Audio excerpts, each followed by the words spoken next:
It's been 3 years now of that weekly commitment to give you guys content on here for free.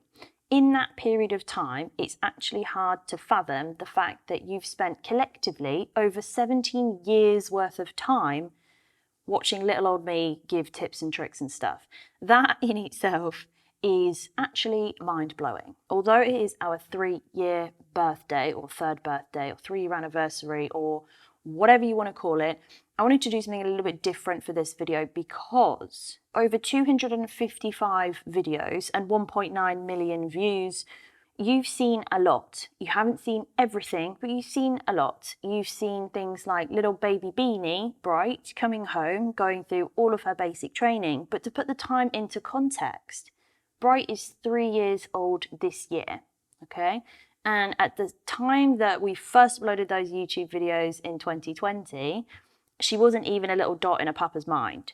From the absolute basics all the way down to a few complex bits and pieces, we've covered so many questions, and we've covered them all in a variety of different ways, sometimes made a bit more fun, sometimes being super serious, but we've covered all of those bits and pieces. However, what I wanted to do for this video was to ask you guys to see if you had any questions that you wanted to ask me, and we would just be honest and talk frankly about it. So this video is chopped up into different sections, and the questions were submitted by the premium members. They cover a variety of different things, personal and professional.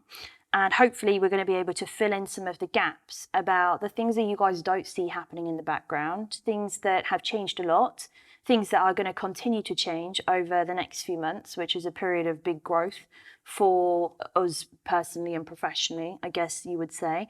And so to help me do that, I'm going to ask Dan to come because you guys all like to see Dan anyway. So Dan, can you come and sit down, please? Hi. You're going to do your resting down face for loads of this, aren't you? No, stop it, it's creepy. So I know this video won't be something that all of you will want to watch. However, I really do think that the content inside of it will help to fill in a lot of blanks about why I make the decisions that I do and how we approach covering content in general. So, should we start with the first question? At what point did you realise you wanted to teach and mentor others? It kind of just happened organically. This was nearly 10 years ago now. No, it would have been at least 10 years ago now. I just started to help people online if they had a question that I knew the answer to. It was really simple stuff, nothing overly complex. And then people started to directly get in touch with me for help with certain things. And so I would give that advice. And then I started teaching in person. And as most of you guys know, I then made a few little tiny, very bad videos, put them on YouTube to give to those people who had been in person as a reminder for things that we'd covered. And then that kind of carried on from there. So it was very organic. It wasn't a decision. I was like, today I am going to teach people stuff. I just share the information that I know. I have a brain that is like a sponge, and it will gather information continually. There's no apparent limit to that. And so what I do is I gather it all up, and some of it can come from very complex methods or multiple different sources, and it's quite hard to put together. But for some reason, my brain can just do it. And then we will just wring out some of the information in hopefully an easier to understand format.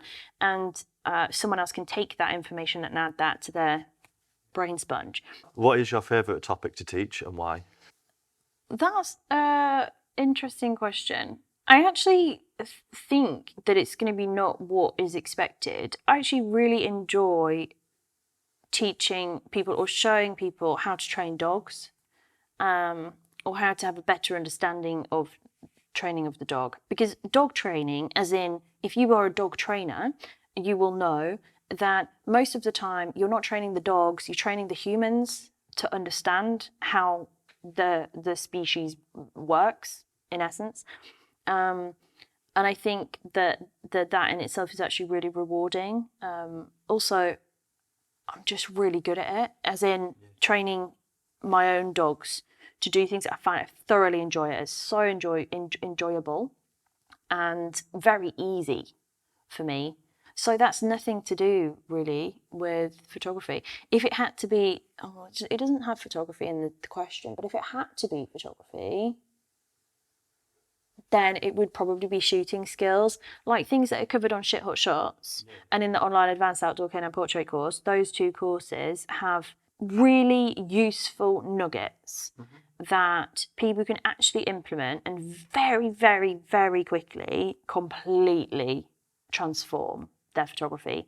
And everybody runs to the editing. Everybody wants to do the editing. Everyone wants to do the retouching. And it's like, you can't polish a turd. You can't. You can put glitter on shit, but it's still going to be shit. If you can get something super solid straight out of the camera and then put glitter on it, it's going to be amazing. So sorting out that first part, the actual photo, or when it is shot, then opens up a world of opportunities, and that's what transforms people's work, not the editing. So moving on from that, what's been your most rewarding teaching experience? There's thousands and thousands. Probably even like, I guess, a recent example would be Janice. So somebody who has come through as a either a beginner or feeling unconfident or lacking in that ability to kind of see the end shot and kind of process it forwards. And then you watch this like process of epic transformation. It's like a flower opening up. The transformation is just awesome. And then you see that person achieve one of their goals, but way faster than they would have even expected. And so they've gone from this starting point, put the work in, the hard work, the graft. They've not expected it to happen overnight. They've put the work in. And they're now at the stage where they just got a gold in a photography organisation competition, and that's freaking rewarding. What has been the hardest part about running the YouTube channel? The hardest part, do you know what, actually, though? Although I've said so many times in lots of different places, my personal reasons why I find this platform difficult, just like society, it has become a little bit more toxic, a little bit more divided, a little bit more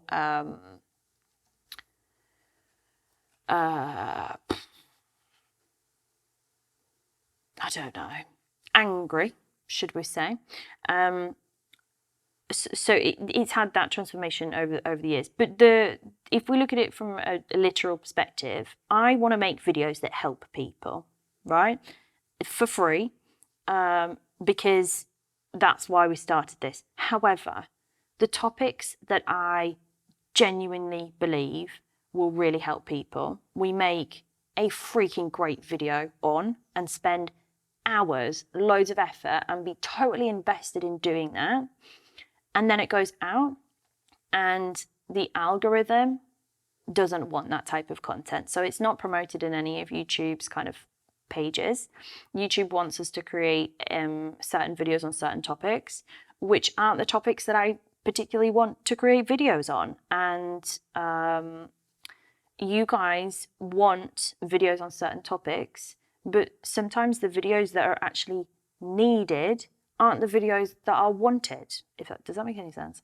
So I find that part very difficult, and I think that that's going to have a big impact on what we do moving forwards, because the things that would actually genuinely really help people that I'm super passionate about aren't things that are wanted on this platform, whereas those things are wanted or are at least accepted and listened to by the individuals who are in our premium membership by the MTogs, because for some bizarre reason they still listen to me, and then they see progress, and that's really epic. How do you cope with any negative feedback? I don't cope with it. I mean, the negative feedback is fair enough. So, for example, a video went out a few weeks back. The audio was crap. On that. We knew it was. We were like, we need to get it out for Friday because everything has to go out on Friday. There's no alternative. And so we got it out. And then there was very nicely put feedback on the audio, like something's going on with the audio on this one, and that's fine. That's fine. We appreciate it. Oh yeah, like 100%. That's fine. But then I also get I mean, the comments are there. You can like go and find them. I get told that I should dress differently, that I should smile more, that I don't know anything technically, that what I'm saying is wrong, even though often what they're saying is impossible via the laws of physics. But never mind. Sometimes I am wrong, but I will admit when I'm wrong, and I'll say that I'm wrong.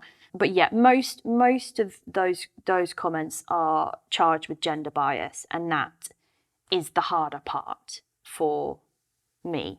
So it's not the negative feedback, it's just everybody deserves a voice, right? And in today's day and age, everybody has a voice, but sometimes silence is golden and it costs literally absolutely nothing to be kind. And I think I find that part difficult because I would never, ever in a million years put the things that I get on other people's videos. Like it would just like not even be a little tiny thought in my head. So that part is a little bit difficult. And I personally just like hiding away from the world. I am a little hermit crab. Anyway, next one. How hard was it to go from just YouTube to managing the group? In terms of creating content and making sure that the premium members have everything that I'd like them to have, it's reasonably straightforward. It's a lot more time, but it's doable. The management of a community like ours with the size it is hard. That's hard. That's impossible for one person to do. Like it is. There is at the moment 4 people, which a reasonable portion of their time every week is spent on making sure that runs. It's resource intensive to a certain extent, but it's mainly on like the back end systems, the processes, the management, and making sure everybody has. I think because of the vastness of the member benefits, that's made more difficult. Yeah. Do you have sessions or photos throughout your journey where something you'd been learning or working on just clicked and you felt like you'd leveled up? Oh, such a good question. Yeah, definitely. Well, I mean, they happen like, I don't know, I was going to say reasonably frequently, but that's not the truth for me. They happen periodically. And I think sometimes you don't see it until afterwards, but there are 2 times in existence that I can remember personally. The first one was in 2020 when I cracked that style of work. When I cracked that style of work, from the shooting through to the retouching, and that picture was not good if we look back now. But when that little thing just worked, I remember the feeling of like, fucking hell, I've nailed it. And that was a good one. We have to beep that out. It's not the only bit we've got to beep out. There's a lot of beeps going on in this one. So that was one. And then the most recent one would have been about 6 weeks ago. Yeah. I'd say 6 weeks ago. I mean, that kind of like morphed from another thing that happened last year, I guess, but as like it was leveling up on a level up. If that makes any sense. And that was really, that's been a pivotal moment for me because I was like, yes, nailed it. Not necessarily perfect, but like nailed what I was trying to do, and then found everything after that point very easy. But unfortunately, I can't share any of that with you guys right now. So you'll have to wait to see. Next one. What knowledge on photography literally changed everything for you?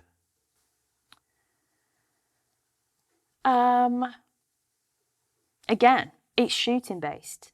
Like, it's not about learning how to take a picture in terms of making sure that your settings are all good and stuff. It's how to see a shot. That is the biggest transformation I think that any photographer can have. Hence shithole shots, which built on the principles and the foundations set in place with the Online Advanced. Do you ever have times where you just don't want to pick up your camera? If so, how do you work through those moments?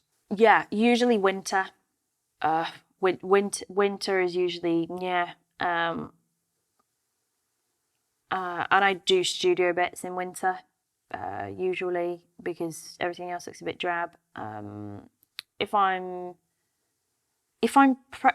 Well, I always am, but if there's pressure to get a result, like if there's pressure to deliver, then it makes it a little bit more difficult. So I just would try something different. Genuinely, try and shoot something you don't normally shoot. Like, some of my favorite moments in photography have been doing things that genuinely I was winging it for, even if it's a big commercial job.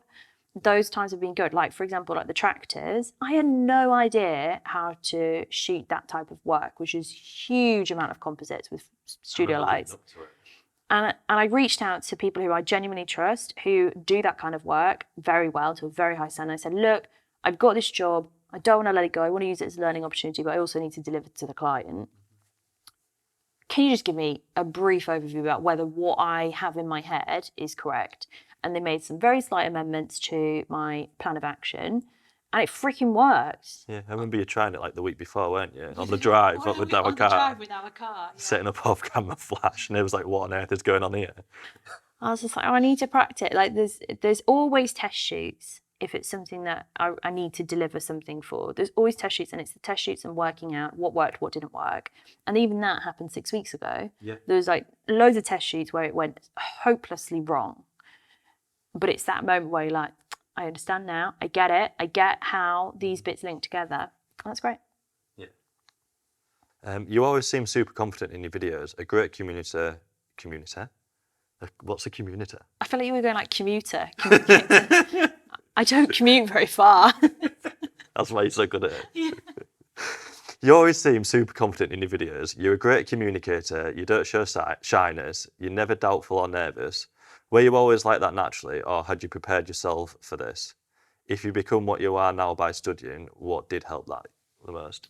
I don't know. I don't feel like I'm super confident. I'm confident in the things that I know. Yeah, that helps, right? So I know what I know. I'm not using someone else's knowledge or copying someone else's teachings.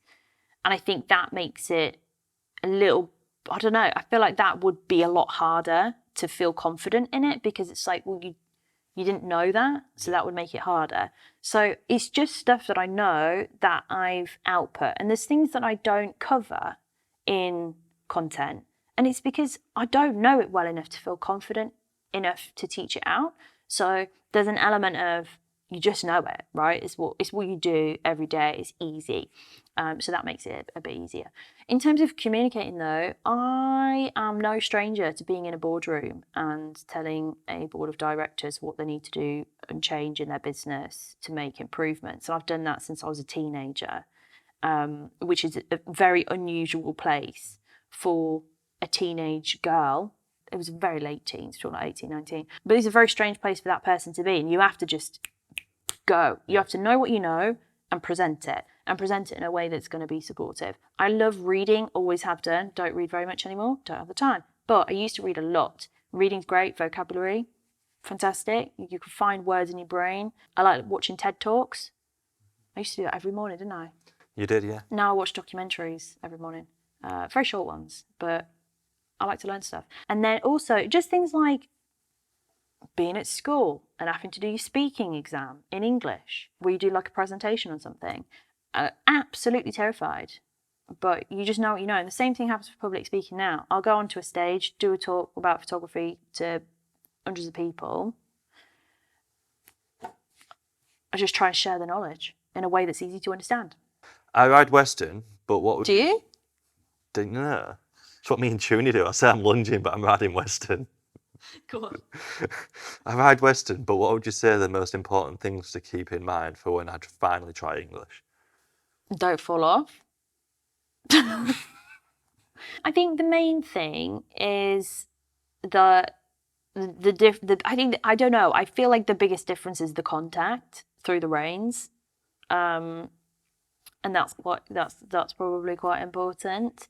And that you mostly you don't keep your leg on all the time, but you like, you're more one with what's happening rather than Western, where you are still one with what's happening, but you're more of like a passenger in the situation. See, I really enjoyed riding Western when I was on very highly trained horses, because it was very, very simple. You don't really have to do a great deal of things, whereas I feel like English at that same level on a very highly trained horse is I don't know. There's more things to remember, and it's a lot for my brain. And that's why I'm not very good at it. So, yeah. Anyway, moving on. I'm curious to know if you still train and compete in dog agility.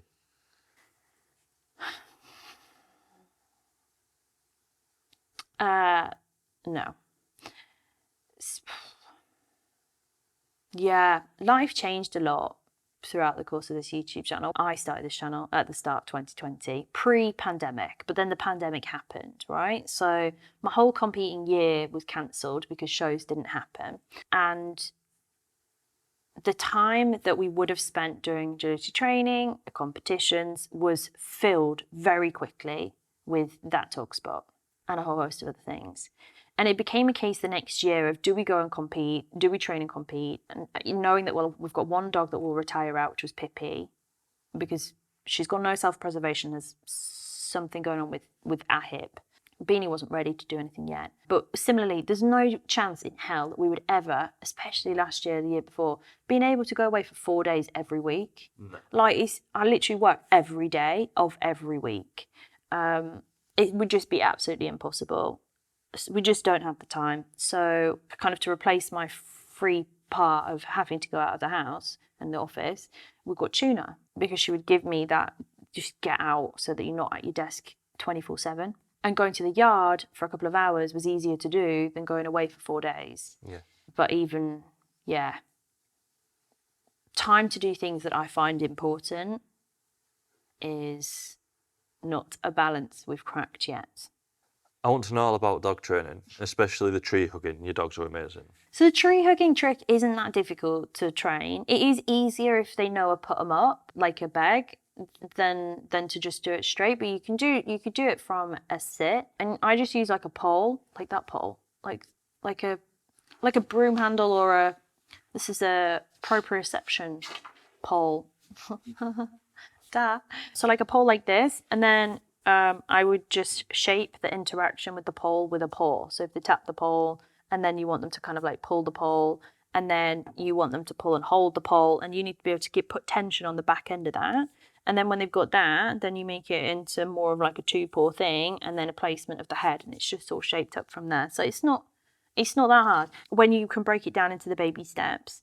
In terms of dog training, just learn about your timing, your reward markers, your rewards, your reward hierarchy, and then work with the dog that you've got in front of you. Some are easier than others. I mean, Alfie was a lot easier to train than Pippi. Yeah. Beanie was probably easier to train maybe than Alfie. Maybe they're very different. They learn in very different ways.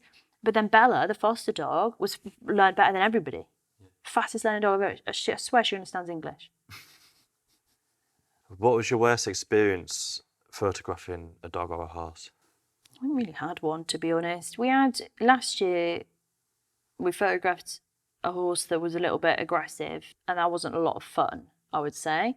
Mm-hmm. But I haven't really had one, to be honest. What was your worst experience as a photographer? At the photography show, I went to a camera manufacturer's trade stand to look at switching systems and buying a camera, and was completely ignored. But I was literally the only one there.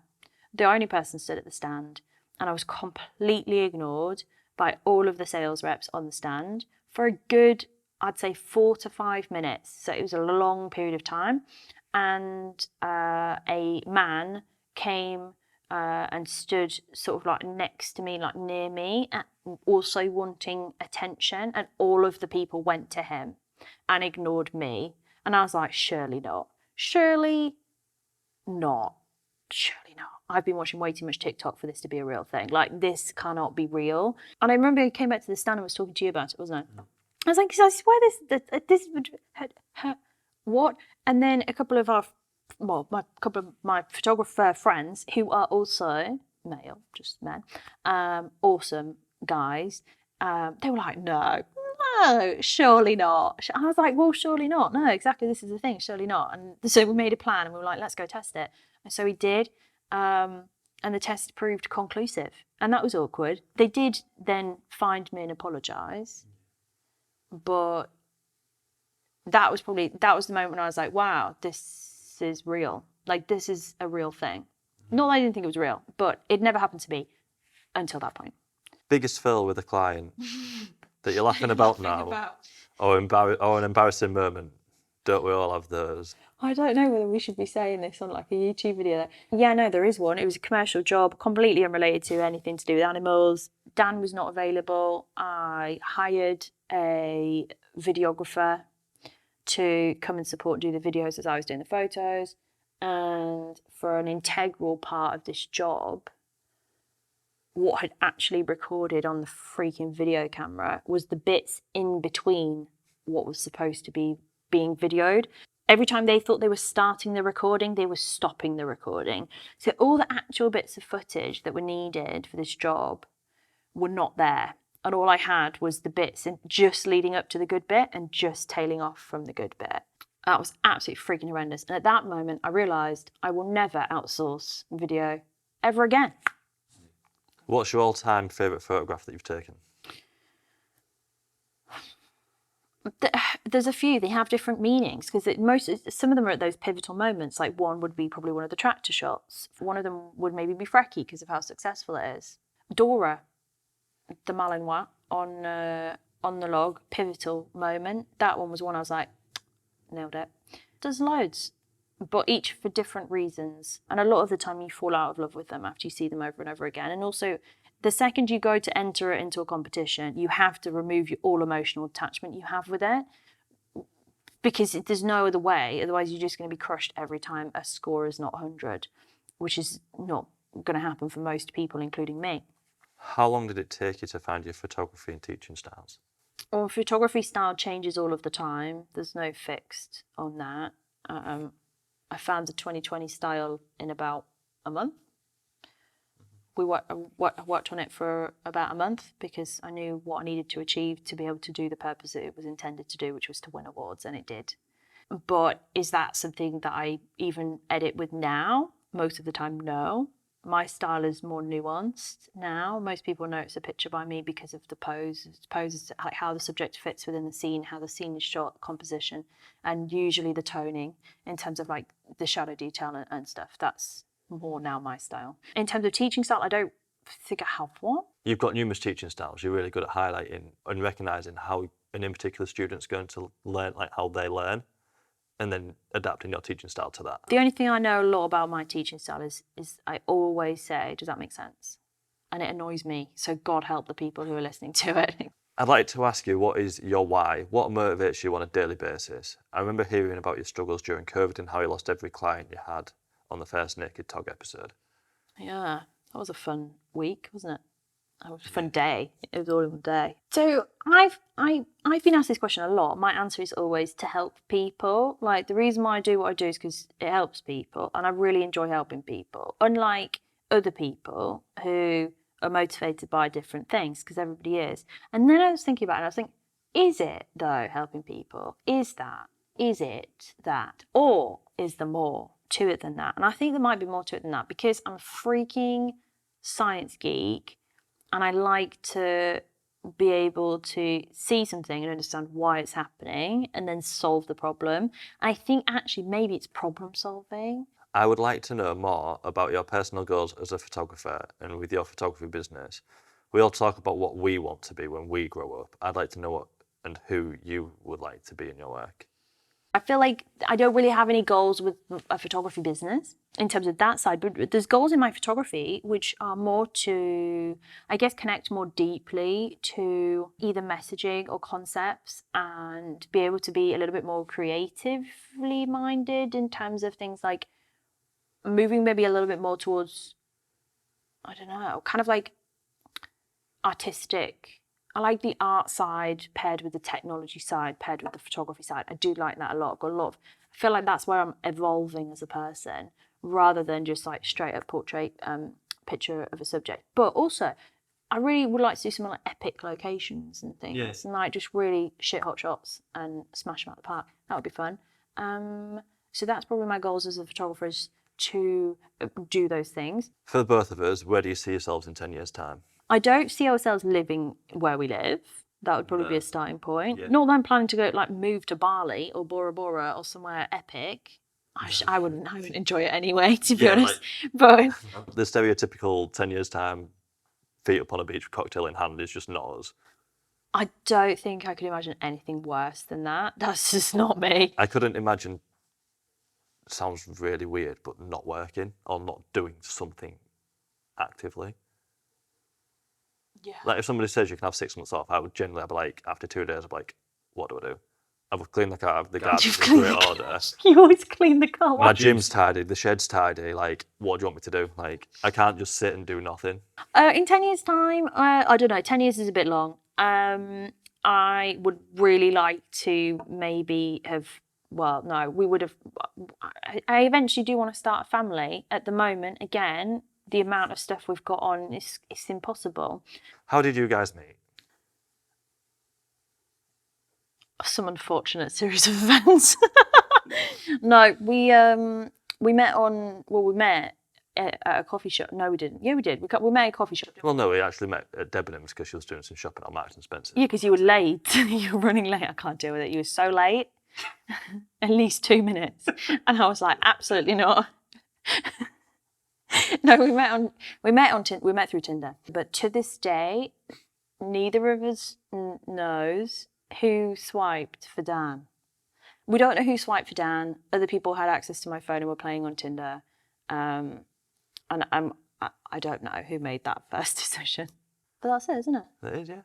Anything to add to that story? You asked me on the first date. I didn't ask you. Well, yeah, God, I don't have time to faff around and wait. It's like, right, come on, do you want to meet up or not?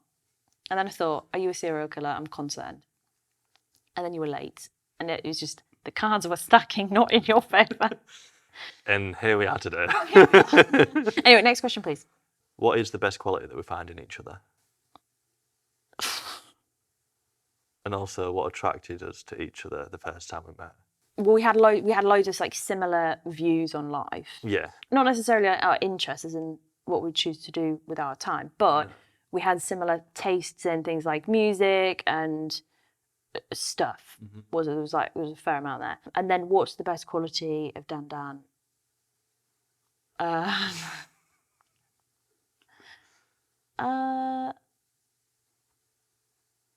all that good, she can't decide. Do you know, it's like a really funny one, but like Dan's really good with kids. Yeah. And I'd say actually that is genuinely a really good quality. Like you're so good with kids. You are the babysitter if we ever go anywhere where there's human children. Dan's like, just leave the kids with Dan because he will make a game out of Lego or dinosaurs or something and then the kids are entertained for ages and it's great. I think that's good. For me, as much as you'll disagree with it, when we first met, was the fact that you had your shit together. You knew what you wanted. You knew what you wanted to do. There's a difference between having your shit together and looking like you have your shit together. I still operate on the latter. No, but you knew what you wanted and everything like that, and was able to. We literally was just so easy to get into a deep conversation rather than petty little meaningless small talk. You were aggressive about saying that, but yeah. Well, no, but yeah, no. There's very little small talk with me. I don't rock that way. Was Dan in media / a cameraman before he became your videographer? No, I wasn't. I was in a completely different line of work. I'd never touched a camera before I started doing work with Jess. I was a manufacturing technician, so it was a complete different career change for me. Not gonna lie, it wasn't the easiest, but we're here. I was going to pause you because that's not why you quit your job. You didn't quit your job to do the videography. No. You quit your job to take over running the other business that we have. So we're both directors of that business, but Dan deals with 99.9% of the day-to-day, and I deal with bigger bits like strategic direction, client strategy meetings, and just making sure that top level runs pretty well. How was it for Dan going from working outside of all this to working with you? It's completely changed our lives. It's a really weird dynamic, but we make it work.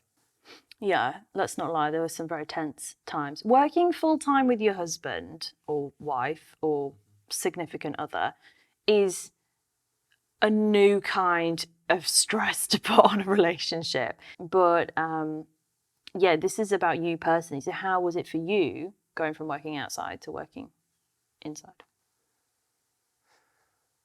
It's one of them. To start with, I think, well, it was relatively easy. Yeah.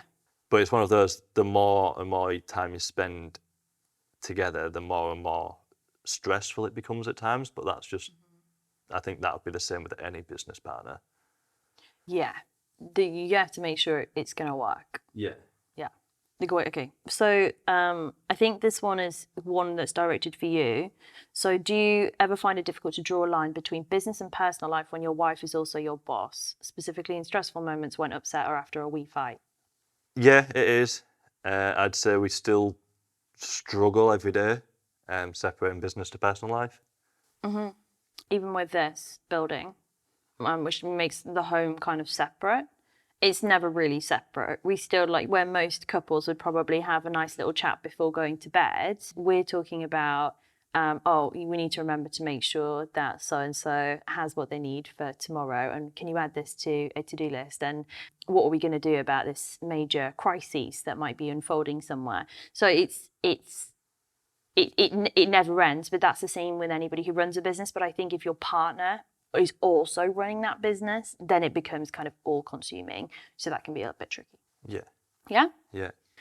And then this one's for you as well. Just everyone asking me questions. This section should just be called Dan. For Dan, I'd like to know you more personally in terms of your passions in life. I know you like to work out and you partner with Jess in the business. That's about it. What do you want to be when you grow up? What do you do? I'm pretty basic and easy, I think, to be honest. What? I am. I don't like have any like super complex, super like time-consuming hobbies or passions. Like I enjoy going out on my bike. I enjoy going to the gym. I enjoy playing football. I enjoy spending time with the dogs. I enjoy going to the yard. Yeah, Dan's very attached to tuna. They're absolute besties. But in terms of like who do I want to be when I grow up, like Dan doesn't do well with personal questions. no, I don't. He's struggling with this a bit. I genuinely don't know. Like I enjoy doing what I'm doing, but in business you never know what your next route's going to be. Oh no, always evolve or die. Yeah, so Adapt or die, I think it is. I don't know. I don't have set passions of where I want to be in 10 years' time or like 20 years' time or in the future. And I think that's a good thing. Yeah, I would maybe disagree with that being a good thing. But everybody's different. Like some of us like to plan a lot more ahead. Other people just like to do what they're doing for right now, and that's fine. Everybody's different. So if you had to be in another profession, what would you choose and why? And that's for both of us. I probably couldn't be in another profession because this is what I do. This is what I do day in, day out. Not this as in YouTube. That's the important thing.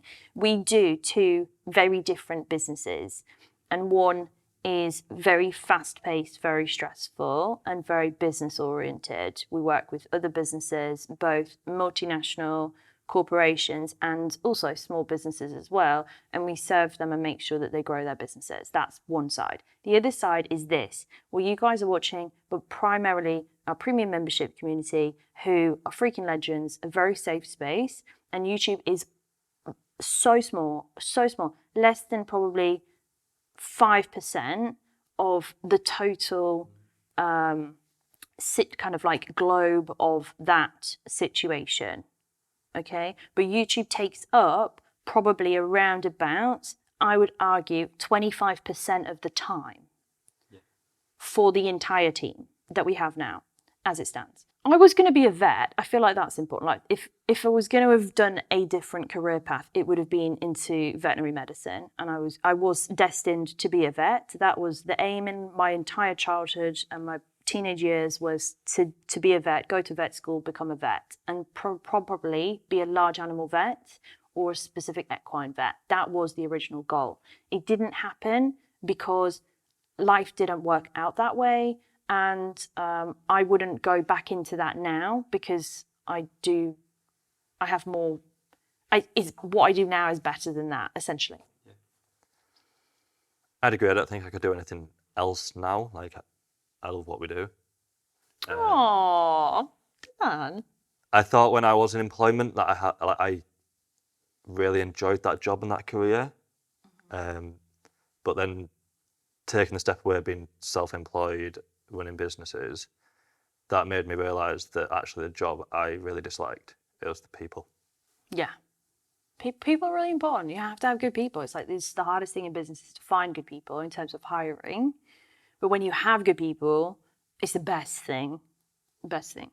Okay, well that was deep. Kind of deep. I don't know. We had Dan's resting Dan face a lot of the time. So that is our 3-year birthday Q&A, which went really weird in bits and pieces. Hopefully you might have learnt something a little bit more about us as people and what we actually do. Sometimes, some of the time. And how things have potentially changed. Hopefully one of those 255, now 256 videos over the last 3 years and those 17 years of people watching them, hopefully something in that was useful for you. And if it was, I would love to know in the comments below which video was the most helpful for you. And it can be any video across the channel. It doesn't have to be anything super recent. Just which video has been the most helpful. That would be really interesting. I think that'd be fun to know. Yeah, definitely. Be fun thing to find out. And hopefully we'll see you again soon for another video. I think I need a cup of tea, so let's wrap this up. See you soon.